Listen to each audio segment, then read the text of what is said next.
धर्म, अध्यात्म और भारतीय संस्कृति के छोटे छोटे प्रसंगों को आपके समक्ष लाने वाले इस कार्यक्रम में आपका हार्दिक स्वागत है।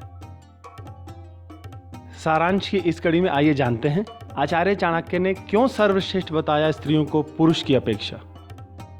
पुरुष की अपेक्षा स्त्रियां क्यों सर्वश्रेष्ठ हैं। लेकिन इससे पहले अगर आपने हमारे YouTube चैनल सारांश को अभी तक सब्सक्राइब नहीं किया है तो मेरा आपसे निवेदन है आप इसे सब्सक्राइब कर लें, क्योंकि इसी के माध्यम से आप तक लेटेस्ट जानकारियां पहुंचती रहेंगी। पुरुषों की अपेक्षा स्त्रियों का आहार अर्थात भोजन 2 गुना होता है, बुद्धि 4 गुनी होती है, साहस 6 गुना और काम वासना 8 गुना होती है। आचार्य चाणक्य ने स्त्री की कई विशेषताओं को उजागर किया है। स्त्री के ये ऐसे पक्ष हैं जिन पर सामान्य रूप से दृष्टि नहीं जाती।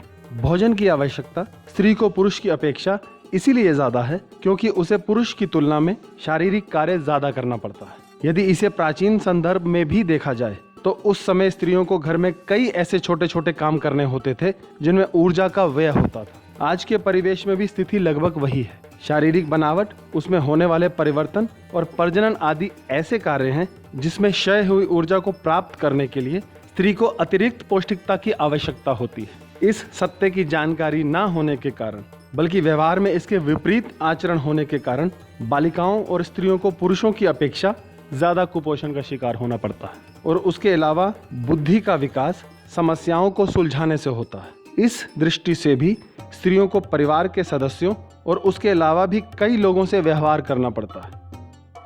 इससे उनकी बुद्धि अधिक पैनी होती है। छोटी छोटी बातों को समझने की दृष्टि तथा विविधता का विकास होता है। आज के संदर्भ में इस क्षमता को स्पष्ट रूप से देखा जा सकता है।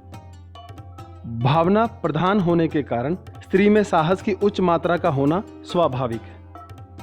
पशु पक्षियों की मादाओं में भी देखा गया है कि अपनी संतान की रक्षा के लिए वे अपनों से कई गुना बलशाली के सामने लड़ मरने के लिए डट जाती हैं।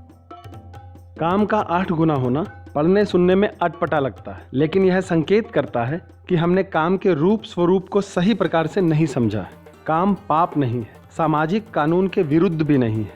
इसका होना अनैतिक या चरित्रहीन होने की पुष्टि भी नहीं करता।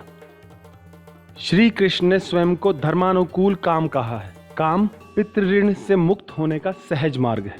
संतान उत्पन्न करके ही कोई इस ऋण से मुक्त हो सकता है। स्त्री की कामेच्छा पुरुष से भिन्न होती है। वहाँ शरीर नहीं, भावदशा महत्वपूर्ण है। स्त्री में होने वाले परिवर्तन भी इस मांग को समक्ष लाते हैं स्वाभाविक रूप से, लेकिन स्त्री उसका परिष्कार कर देती है, जैसे पृथ्वी मैले को खाद बनाकर जीवन देती है। इसे पूरी तरह से समझने के लिए आवश्यक है काम शास्त्र का अध्ययन किया जाए। अगर आपको यह हमारी जानकारी अच्छी लगी हो तो हमारे चैनल सारांश को सब्सक्राइब करना न भूलें। धन्यवाद।